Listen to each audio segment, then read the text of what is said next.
So, let's have the pagsasalin na. Oh my God! Okay. Unahin ko na si Merv.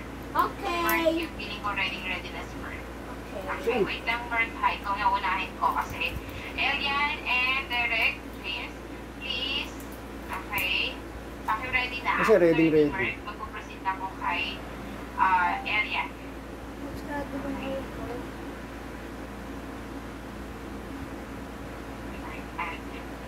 Si Merv sinedya sa akin kagabi. I don't know, it's kagabi or Saturday.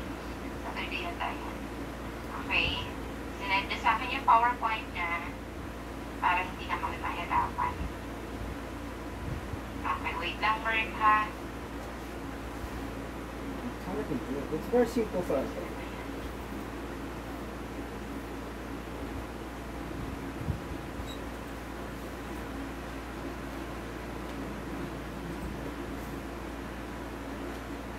Para doon sa mga next na presenter, ay alam niyo na, pwede niyo rin i-send me.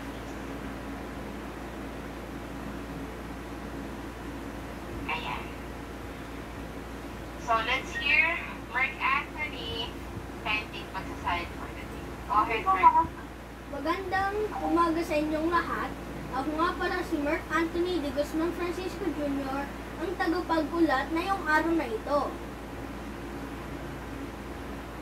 Ang iuulat ko ay patungkol sa pagsasalin mula sa wikang Filipino patungo sa wikang Cebuano.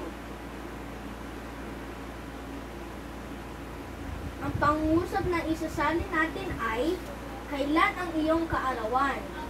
Ito ay pangungusap na galing sa salitang Filipino. Salin na natin ngayon sa wikang Cebuano. Kano sa imuhang birthday, na ang ibig sabihin nito sa Filipino ay kailan ang iyong kaarawan.